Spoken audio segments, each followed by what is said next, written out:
Welcome to Sleepy Crime Stories, where we quietly unfold the darkest true crime cases, one chilling detail at a time. In the early hours of November 13th, 2022, the quiet college town of Moscow, Idaho was forever changed. 4 University of Idaho students, young, bright, and full of life, were found brutally murdered inside their off-campus home. No screams were heard, no calls for help in the night. Just an eerie silence until morning. What began as an ordinary Saturday night of friends, food, and laughter ended in tragedy and sparked one of the most haunting investigations this community has ever faced. A killer on the loose, unanswered questions, and a campus consumed by fear. Tonight, we'll carefully retrace that night, the investigation that followed, and the long path toward justice. This isn't just the story of a crime, it's a story of loss, of resilience, and of how a small town was shattered by violence. If you'd like more true crime stories told in this calm, thoughtful way, be sure to subscribe to the channel.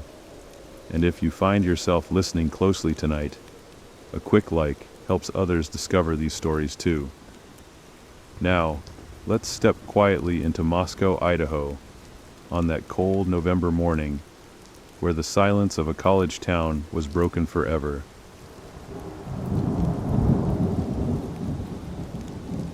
In the early morning hours of November 13th, 2022, a calm silence hung over the college town of Moscow, Idaho. Nestled among rolling hills and farmland, Moscow is home to the University of Idaho, a place that, until that day, was known for its tight-knit community and low crime rate.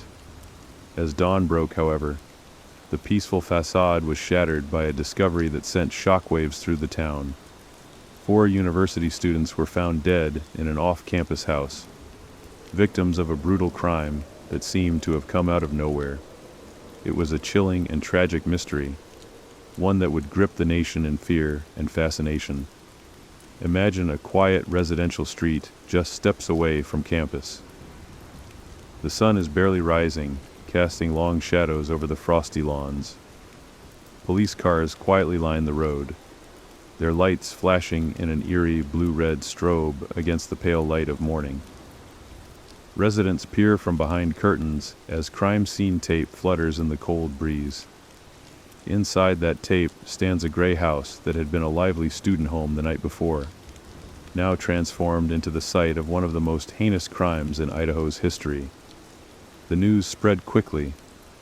4 University of Idaho students had been killed during the night in their own home. There were no screams heard, no 911 calls during the night. Just a dreadful silence until almost noon, when a call for help finally brought police to the scene. The victims, all young, bright, and beloved by friends, were found stabbed to death in their bedrooms. The immediate question on everyone's mind was, who could have done this and why? The sheer brutality and mystery of the murders sent a ripple of fear through the university and the community. Students who just a day earlier had been laughing with friends and thinking about upcoming holidays suddenly found themselves locking their doors and looking over their shoulders.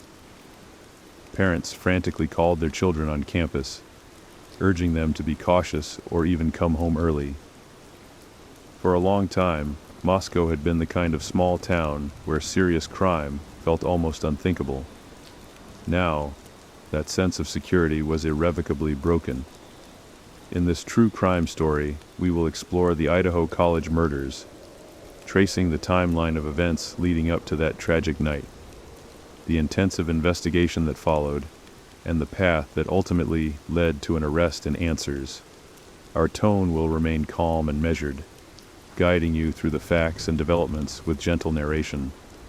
It's a story of loss and resilience, of a community coming together in sorrow, and of determined investigators who refuse to let this case go cold. Before we delve into the details, let us remember the young lives that were lost. They were more than victims of a crime. They were individuals loved by family and friends, each with hopes and dreams for the future. As we recount what happened, we do so with respect for them and their story. The victims and their college life. Moscow, Idaho is the quintessential college town, home to around 25,000 residents, many of them students. In 2022, among those students were Kaylee Goncalves, 21, Madison Mogen, 21, Xana Kernodle, 20, and Ethan Chapin, 20. Kaylee, Madison, often called Maddie, and Xana were housemates living just off campus on King Road, sharing a modest 3-story rental home with 2 other roommates. Ethan was Xana's boyfriend and did not live in the house, but he was a frequent visitor and spent the night there often.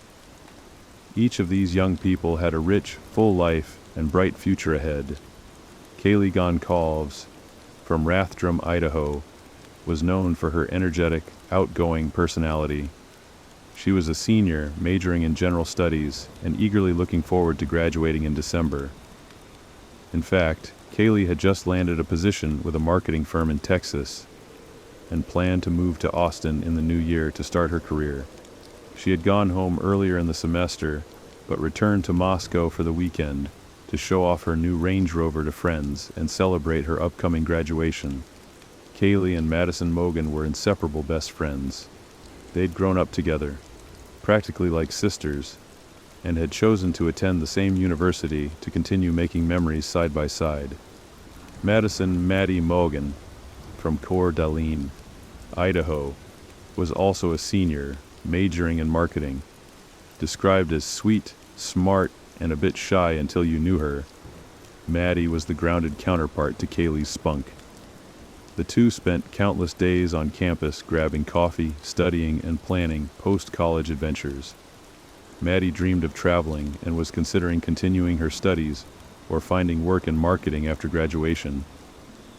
She and Kaylee worked together at a local Greek restaurant in Moscow, and colleagues there recall their laughter and the close bond they shared on every shift.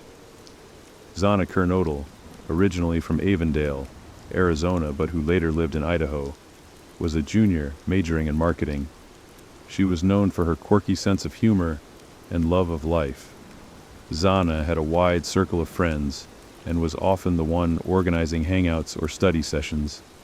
She had been dating Ethan Chapin for much of 2022, and the two were a beloved couple on campus, always seen hand in hand at gatherings or grabbing a bite at the student union. Xana lived in the King Road house with Kaylee and Maddie, and her friendly nature made the household feel like a little family of its own. Ethan Chapin, from Conway, Washington, was the only male victim and a freshman at the university. Tall, athletic, and always smiling, Ethan was one of a set of triplets. All 3 siblings had decided to attend University of Idaho together. He loved sports and was known for his easygoing demeanor and kindness. Even though he was a freshman, he fit right in with Xana's junior year friend group, thanks to his mature yet fun-loving personality. Ethan and his brother had recently joined the Sigma Chi fraternity on campus. On any given day, Ethan could be found playing intramural sports, studying with friends, or spending time with Xana, whom he adored. These 4 vibrant individuals formed a tight-knit group. They enjoyed the simple pleasures of college life in a small town, football games on crisp fall days, evenings out at popular student spots, movie nights at home with all their roommates gathered together.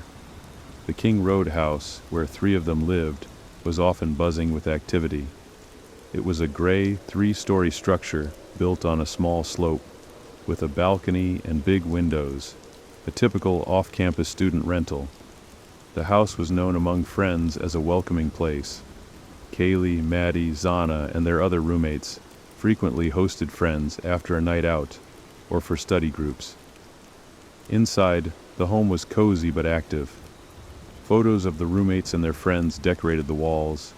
Textbooks and notebooks sprawled across the coffee table, and a friendly dog, Kaylee's pet named Murphy, trotted around getting attention from everyone. It was the kind of environment where young people felt safe and happy, a sanctuary from the pressures of classes and the wider world. By the fall of 2022, the semester was winding toward Thanksgiving break. The night of Saturday, November 12th, 2022, promised to be, like so many others, a chance for the group to relax and have fun on the weekend before the stress of final exams. The university's football team had an away game that day, and many students were out and about in town that night. No one could have imagined, as they laughed and shared late-night snacks, that within hours, something terrible would happen in that very house on King Road. It was in these ordinary and happy moments that the friends lived their last day, blissfully unaware of the danger that was slowly closing in on them. The fateful night of November 12th to 13th, 2022. Saturday, November 12th, 2022, began as an ordinary, fun-filled weekend night for the group. Each of the four spent the evening in different ways, typical for college students. 8 p.m. to 9 p.m., Ethan Chapin and Xana Kernodle went to a party at the Sigma Chi fraternity house, which is on campus and only a short walk from the King Road home. The fraternity was hosting a gathering, and as members, Ethan was a new pledge. Xana often accompanied him. They were there enjoying the music and socializing. People who saw them that night later recalled Ethan's arm comfortably around Xana, and Xana laughing, looking happy. They left the party around the time it was winding down. Around 10 p.m. to 1:30 a.m., Kaylee Goncalves and Madison Mogen headed to downtown Moscow for a girls' night out. They spent a few hours at the Corner Club, a popular local bar known for its laid-back vibe and where many students hung out on weekends. Surveillance footage and witnesses at the Corner Club would later confirm that Kaylee and Maddie were there together, having a good time, and nothing seemed amiss. The two best friends were often side by side, and that night was no different. They chatted with other friends at the bar, posed for a couple of silly photos, and eventually decided to get a late-night snack. 1:40 a.m., Kaylee and Maddie stopped by the Grub Truck, a food truck parked downtown that was a favorite late-night stop for students craving a quick meal on their way home. There is actually video footage from a live stream at the food truck which captured Kaylee and Maddie standing in line. In the video, they appear relaxed. Kaylee is laughing and twirling. Maddie is standing close, both ordering pasta carbonara, a dish the truck was famous for. A young man they knew casually was also at the truck and chatted with them briefly.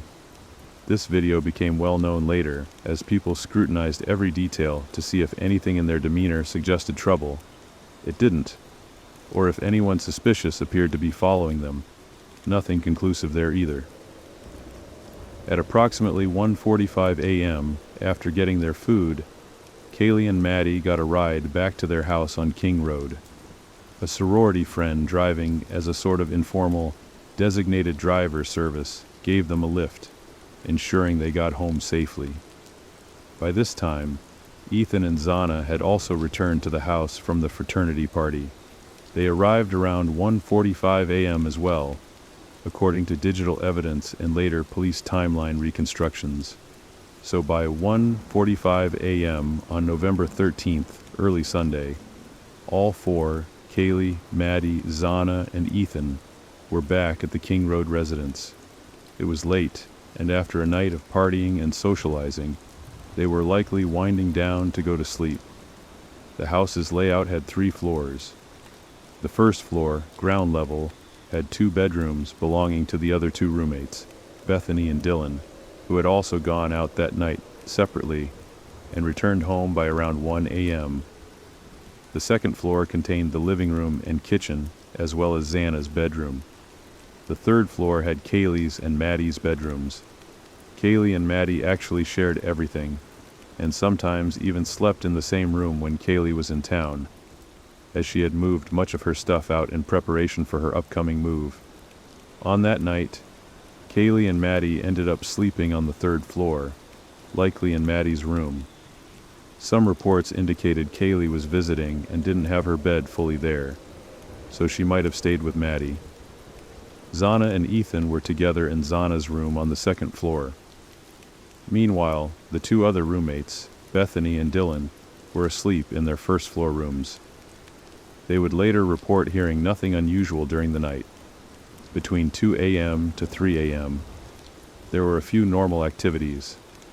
Kaylee placed a couple of phone calls to her longtime ex-boyfriend, a fellow student named Jack, between around 2:20 and 2:50 a.m.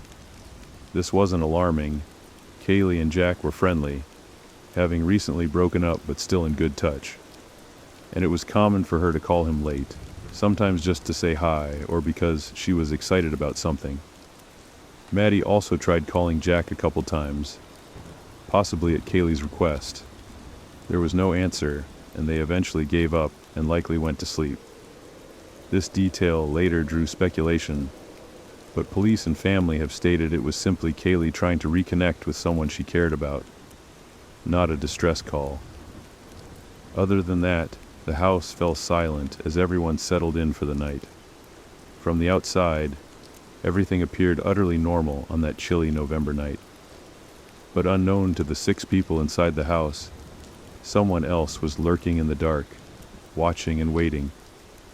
Around 3 a.m. to 4 a.m., investigators later believe this is the time frame in which the killer entered the home. No loud disturbance was reported by neighbors. The street was silent. The front door of the house, located on the first floor, might have been locked, but the house had a sliding glass door at the back on the second level, accessible due to the way the house is built into a hill, that many of the tenants and their friends used as a main entrance. It's possible this door was left unlocked or was easily accessible. What we know from the subsequent investigation is that sometime after 4 a.m., a person armed with a large knife entered the house quietly and moved through the shadows with a deadly purpose. The attacker first encountered Xana Kernodle and Ethan Chapin on the second floor, in or near Xana's bedroom. Evidence and autopsy findings later suggested that Xana was awake, or partly awake, at the time of the assault. She had defensive wounds on her arms, indicating she fought back, even if just instinctively. Ethan, too, was found in the same room.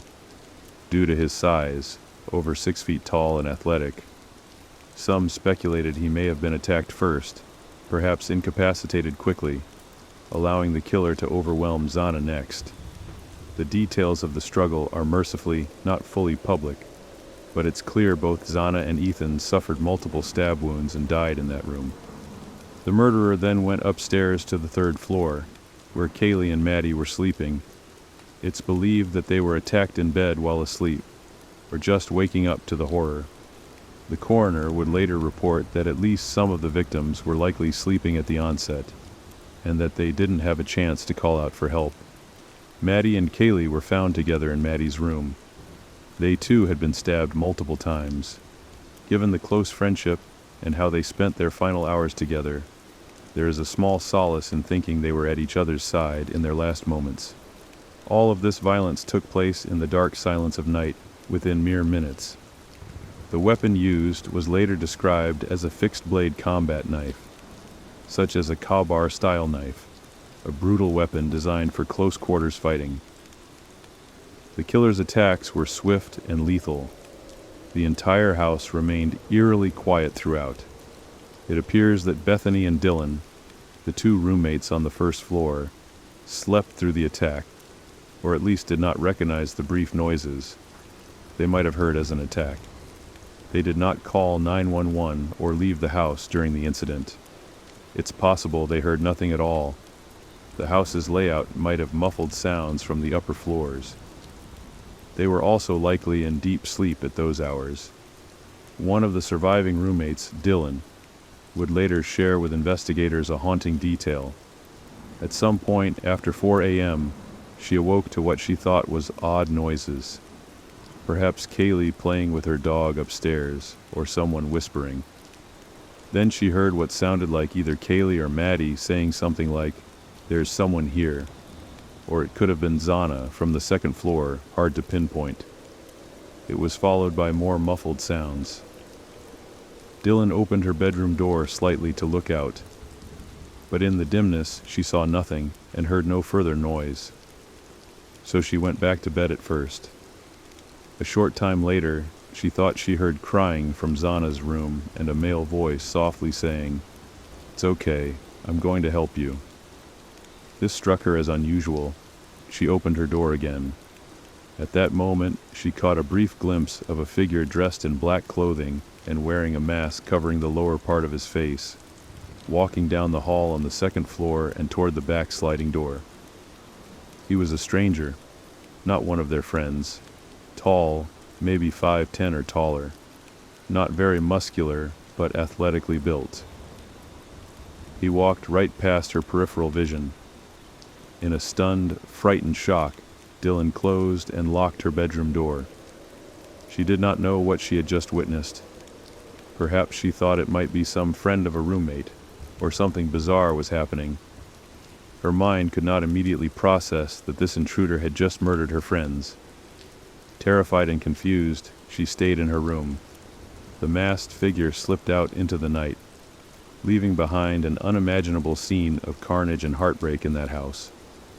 Unbeknownst to anyone at the time, he also left behind a crucial piece of evidence on the bed next to Maddie's body, a tan leather knife sheath stamped with USMC, United States Marine Corps, and the K-bar logo. Inside the sheath, there was a single source of male DNA, likely from the killer's skin cells left when he pressed the snap closure. This sheath would later become a pivotal clue. For the next several hours, no one called the police. The house grew quiet again, except for the victims who could not speak. Morning light crept over the horizon. It wasn't until almost noon on Sunday, November 13th, that the horrific discovery was made. Discovery and initial shock. Late morning, November 13th, 2022. At around 11:58 a.m., a 911 call was finally placed from one of the surviving roommates' phones. The call did not explicitly state murders or stabbing initially. It was reported as an unconscious person. This has caused some confusion, but it seems that by late morning, Bethany and Dylan woke up and were concerned that their roommates upstairs weren't responding. They may have summoned some friends over out of worry after they couldn't open a door or saw something deeply alarming. One account suggests that one of the roommates fainted after seeing part of the scene, and a friend took the phone to call 911, asking for help for an unconscious individual. It was clear something was very wrong, but the full scope was not described until responders arrived. When Moscow police officers responded to the house, they walked into a nightmare. Nothing in their professional training could have prepared the young officers for what they found. The victims' bodies were in the upstairs rooms, blood staining the beds and floors. The scene was quiet and grim. Officers quickly secured the area, ushered out the distraught survivors and friends who were on site, and called for backup and detectives. The realization set in: a quadruple homicide had occurred. By that afternoon, the news was spreading locally. 4 University of Idaho students were found dead in a home near campus. Initially, authorities released sparse details, only that the deaths were suspected homicides and that there was no immediate threat to the community, a statement that later drew criticism and confusion, as many wondered how there could be no threat with a killer at large. Within hours, the identities of the victims became known: Ethan, Maddie, Xana, and Kaylee. The police had the harrowing task of notifying their families. Imagine the phone calls to each family that day. Parents expecting perhaps a casual Sunday check-in from their child, instead receiving the worst news imaginable. The Goncalves, Mogen, Kernodle, and Chapin families would soon rush to Moscow or gather together, their lives forever divided into before and after that moment. The community of Moscow went into a state of shock. The University of Idaho canceled classes for the following Monday, and an alert was sent to students, though initially it gave limited information beyond that there had been homicides off campus. Many students, terrified by the lack of a suspect in custody and the brutality of the crime, chose to leave campus early for the Thanksgiving break, which was just days away. Roads leaving Moscow were filled with cars as parents arrived to pick up their children, unwilling to wait a moment longer with a potential killer on the loose.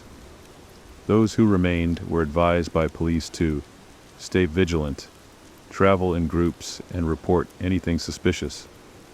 Sales of deadbolt locks and personal defense items reportedly spiked in town as residents tried to deal with their sudden fear. In those first days, speculation ran wild. Rumors spread on social media and within the campus community. Was it a robbery gone wrong? A stalker? Did the killer know the victims? How did the other roommates survive? The lack of an identified suspect was deeply unsettling. Many couldn't believe such violence could happen without any obvious motive or warning signs. Investigators from the Moscow Police Department, the Idaho State Police, and eventually the FBI descended on the scene. The small Moscow police force, with around 36 officers total, had never handled a crime of this magnitude, but they were determined to rise to the occasion.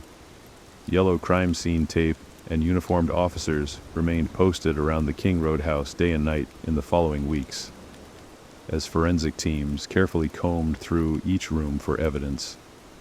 They collected fibers, hair, blood samples, fingerprints, and that critical knife sheath. The house itself was left exactly as it was found, with investigators even later recreating the scene to understand the timeline. Meanwhile, the Latah County coroner, Kathy Mabbutt, conducted autopsies on the 4 victims. On November 17th, she released preliminary findings. Each student died from multiple stab wounds, apparently inflicted by a large fixed-blade knife. The coroner noted that the wounds were extensive and that it was a pretty large knife used.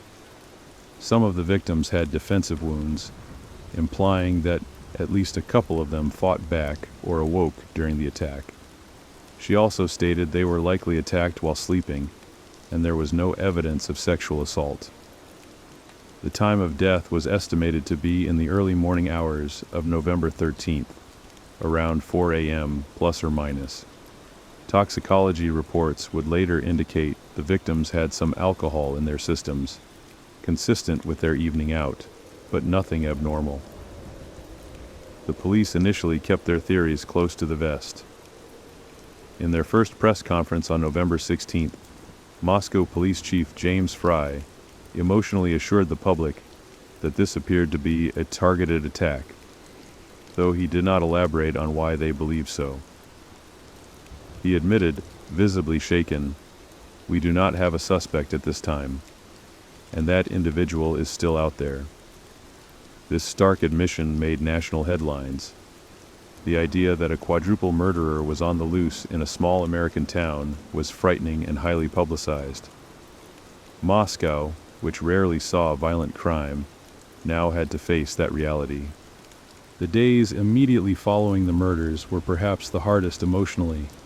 4 funerals to plan, an onslaught of media attention for the families to navigate, and the University of Idaho trying to support its grieving students and staff. Candlelight vigils were planned, including one large vigil on campus, delayed until November 30th, after Thanksgiving break, to allow more people to attend. At that vigil, through tears, Ethan Chapin's mother, Stacy, encouraged everyone to cherish time with loved ones. Reflecting on her son's loving spirit, the community cried together, holding flickering candles against the cold winter night, united in grief. On the investigative front, a major question was emerging. Why had the police said it was targeted? Did they have a lead or a piece of evidence suggesting the killer specifically targeted the house or someone in it? Early speculation centered around Kaylee in particular. There were rumors that she had talked about a potential stalker in the weeks before her death. Police looked into this, even receiving tips that Kaylee had a stalker. One specific incident they tracked down was that Kaylee and a friend had felt followed at a grocery store once by some unknown man, but that lead never materialized into anything concrete. No verified stalker was identified, and police later said they couldn't confirm that Kaylee was stalked despite looking thoroughly into it.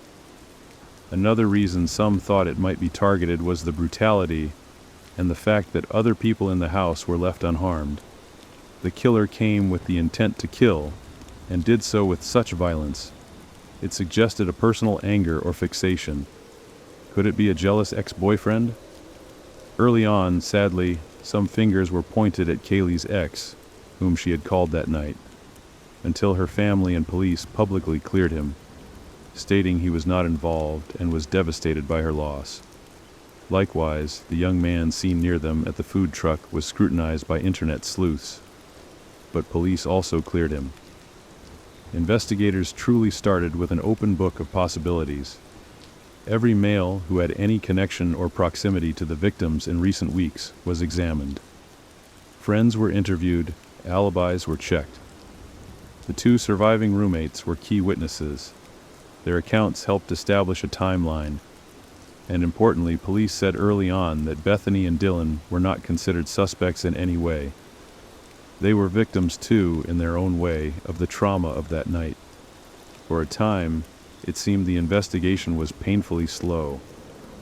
From an outsider's perspective, weeks passed with no named suspect, no murder weapon found, and apparently little progress. But behind the scenes, law enforcement was quietly piecing together clues. They canvassed the neighborhood for security camera footage, and indeed they found something critical. Surveillance videos from nearby homes and businesses showed a white sedan, specifically what looked like a white Hyundai Elantra, driving in the area near King Road multiple times in the early hours of November 13th, around the likely time of the murders. One camera caught the car speeding away from the vicinity at roughly 4:20 a.m. This was a huge lead. By December 7th, police publicly announced that they were looking for a white 2011 to 2013 Hyundai Elantra that had been in the immediate area around the time of the murders. They believed the occupants of that car might have critical information about the case, a careful way of suggesting the driver could even be the suspect. The forensic processing of the crime scene was yielding results too. The Idaho State Police Crime Lab was working overtime. The knife sheath found next to Maddie's body was examined. On the sheath's snap closure, they detected male DNA, likely skin cells left from a thumb pressing the snap. This was a small but golden piece of evidence. It meant the killer had touched that sheath, and unless he was in the CODIS system, National DNA Database, already, they would need to find a match by other means. Digital forensics. Investigators subpoenaed phone records and began analyzing cellular data. In particular, they were interested in any phones that had been in the area of the King Road house that morning that might belong to suspects, as well as the victims' phones, to establish exact timelines. Unbeknownst to the public, by late November, the police had a strong working theory of a suspect through these investigative methods. The white car and the phone data started pointing to a person of interest, a man named Bryan Kohberger. The suspect emerges, Bryan Kohberger. As the community's anxiety grew with no arrest in sight, law enforcement was actually zeroing in on someone behind the scenes. Tips about white Hyundai Elantras flooded in. More than 20,000 vehicles fitting the description were in the region. One crucial tip came from an officer at nearby Washington State University, WSU, in Pullman, Washington, just about 8 miles across the state line from Moscow. This officer noted that a white Hyundai Elantra was registered to a Bryan Kohberger, a 28-year-old PhD student in criminology at WSU. Kohberger's vehicle was a 2015 Elantra, which initially was outside the 2011 to 2013 range. But when the search expanded to include model years up through 2016, it matched. Police learned that Kohberger had changed his car's Pennsylvania license plates to Washington plates 5 days after the murders. An interesting timing that raised eyebrows. Who was Bryan Kohberger? He was not someone any of the victims' friends or family had ever heard of. Kohberger hailed from Pennsylvania, where he had previously studied criminal justice at a community college and then earned a master's in criminology. In August 2022, he had moved to Pullman to start a PhD program at WSU, where he also worked as a teaching assistant for undergraduate criminal justice courses. He lived in an apartment in Pullman, just across the border from Moscow. On paper, he was an educated, perhaps even overqualified student of crime and policing. This biographical detail, a criminology PhD student suspected of a brutal crime, captured the public's imagination when it came out, seeming like a dark irony. During the fall semester, Kohberger's classmates and professors would later recall him as highly intelligent, but sometimes awkward and intense. He had a keen interest in studying the minds of criminals. Incredibly, it later emerged that he had posted a survey on social media asking ex-cons about how they chose victims and felt during the crimes, as part of a research project. No one at the time connected this to any sinister motive, but in hindsight it became chilling. Still, nothing in his known background screamed murderer. Kohberger had no criminal record aside from some minor traffic tickets. He was generally under the radar. However, digital evidence was mounting. By examining Kohberger's cell phone records, investigators discovered an astonishing pattern. His phone had pinged cell towers near the victim's residence at least 12 times in the months before the murders, all those times in late evening or early morning hours. In other words, Bryan Kohberger had been in the vicinity of 1122 King Road repeatedly. This strongly suggested he might have been surveilling the house, or someone in it, perhaps stalking one of the victims, for some time. On one occasion in late August 2022, his phone pinged there late at night, just a few minutes after he had been pulled over by a cop for a traffic stop in Moscow, introducing himself by name and providing his number, which is partly how police later had his phone info. This pattern of phone activity gave investigators the targeted element. Kohberger could have fixated on one of the occupants and been scouting the location. Crucially, the phone records also showed Kohberger's phone was turned off, or put on airplane mode during the window of the murders, approximately 2:47 a.m. to 4:48 a.m. on November 13th, a possible attempt to avoid location tracking. Then, around 4:48 a.m., shortly after the killings, his phone pinged on a highway south of Moscow, as if he was driving back to Pullman. And even more damning, it pinged in Moscow again around 9 a.m. that same morning. It seems Kohberger might have returned to the area of the crime a few hours later, perhaps out of morbid curiosity or to see if police were responding, or possibly if he realized he left the sheath and came back to look. But by then the scene might have been swarming with people, we don't know. By mid-December, the police were actively tracking Kohberger. A big break came when the DNA from the knife sheath was compared to DNA obtained from Kohberger's family. The FBI surveilled his parents' residence in Pennsylvania, where he had driven to for winter break, and discreetly collected trash from their garbage bins. A sample from the trash, specifically DNA from his father's discarded items, indicated a familial match to the sheath DNA, i.e. the sheath DNA was very likely from the son of that man. This was essentially a confirmation that the DNA on the sheath belonged to Bryan Kohberger, since his father's DNA matched the parent-child statistics. Everything was lining up.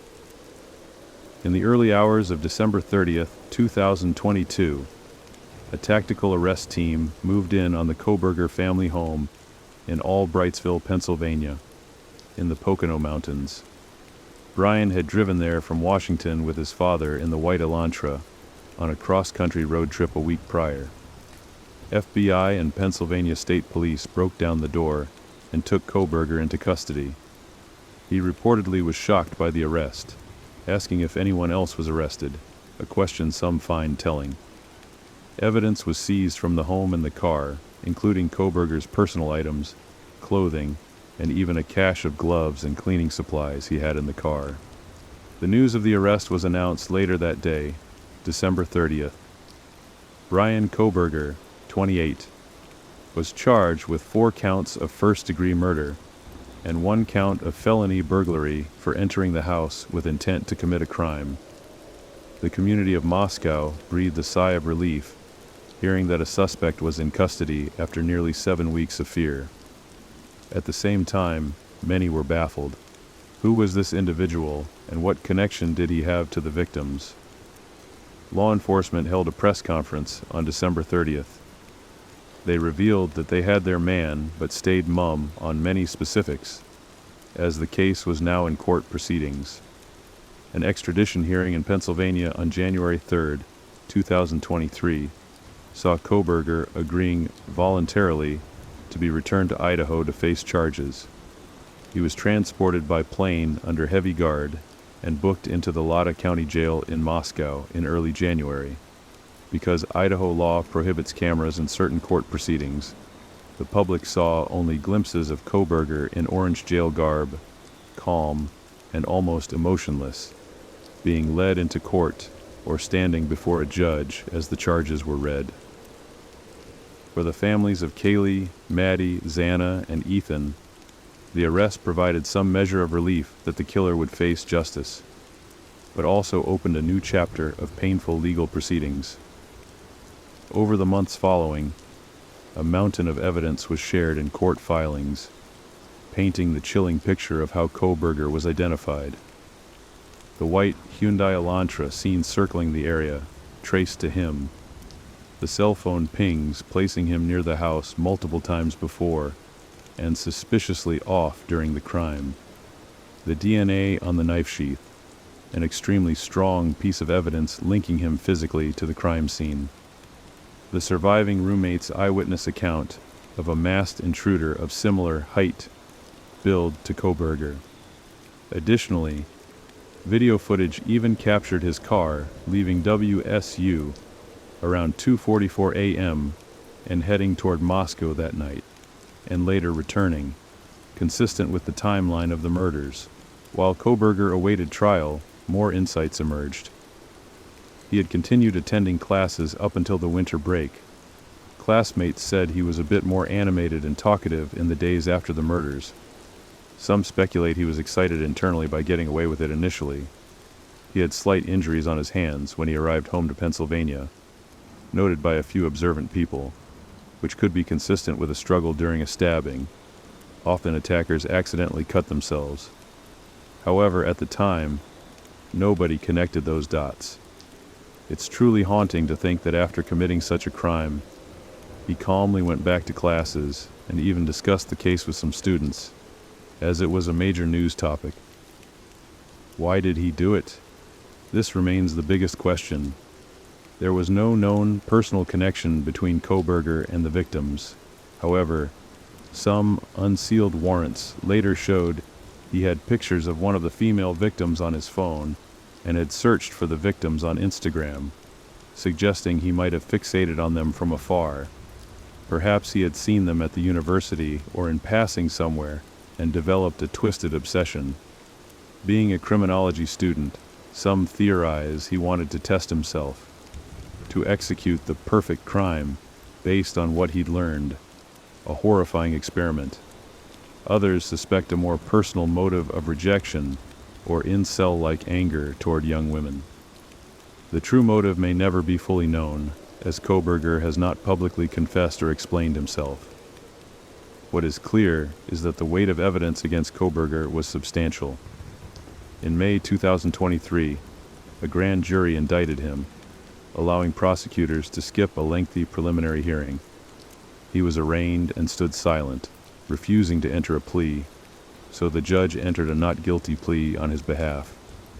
The prosecution announced they would seek the death penalty, given the heinous nature of the crime.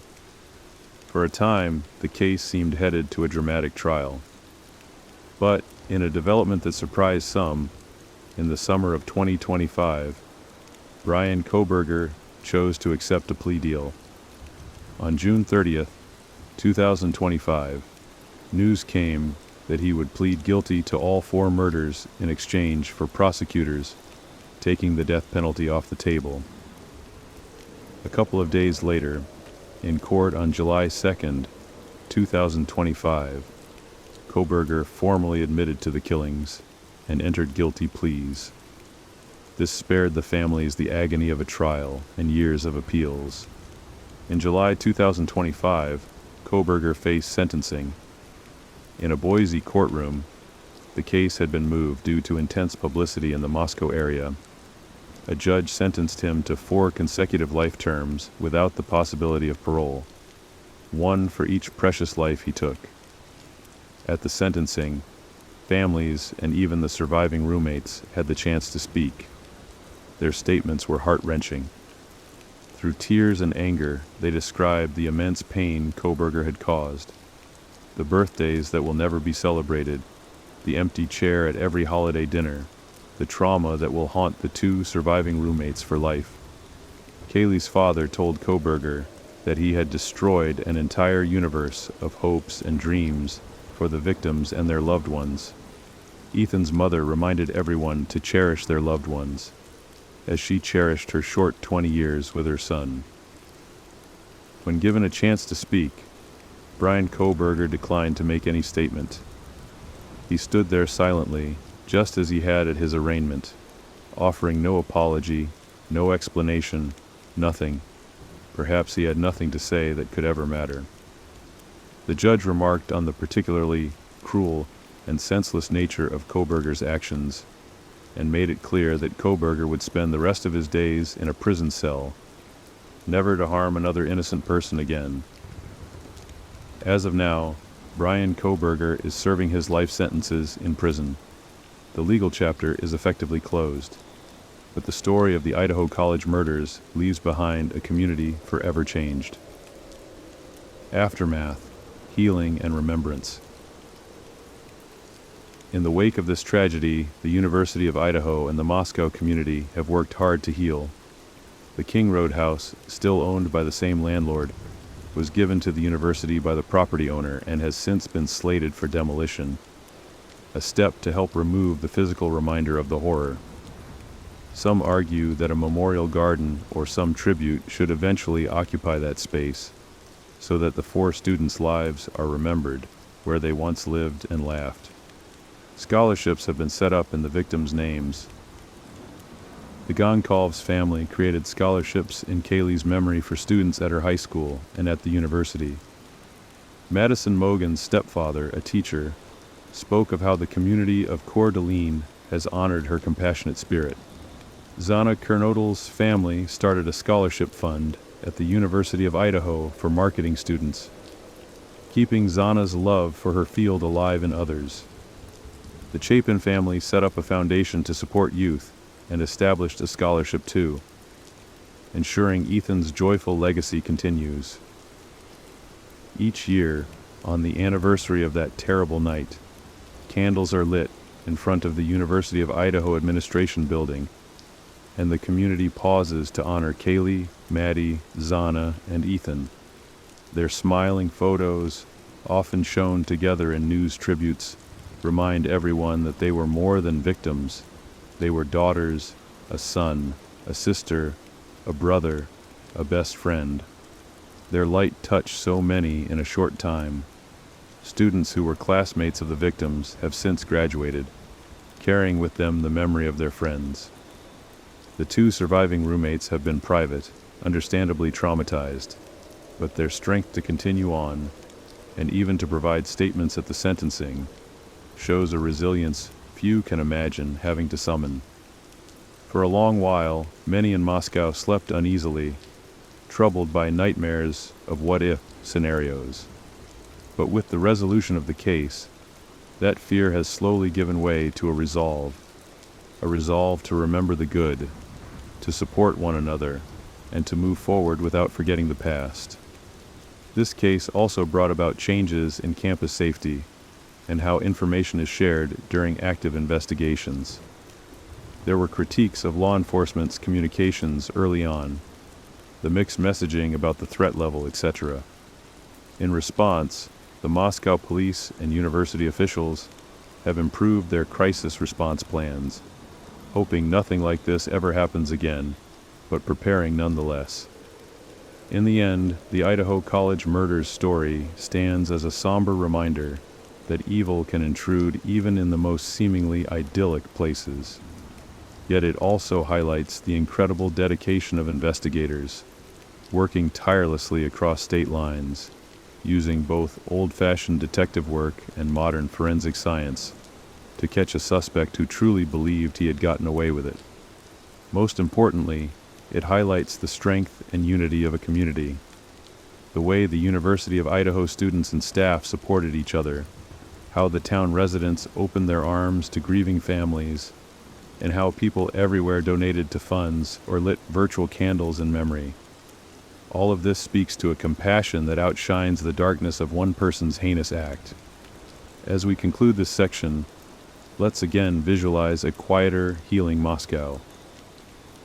On a gentle evening at the University of Idaho, the sky is painted in pastel sunset colors. Students stroll across campus with backpacks, laughing softly, heading to dinner or study sessions. At a certain corner, 4 newly planted trees stand together, one for each of the lost students, each tree budding with life. A plaque near them reads the names Kaylee, Madison, Xana, Ethan, forever cherished. Underneath, an inscription: Vandals, the school's mascot, strong in loving memory. A couple of students pause by the trees, maybe friends of the 4, sharing a quiet moment of remembrance. Though tears might fill their eyes, a warm breeze rustles the leaves as if to whisper that their friends' spirits live on in their hearts.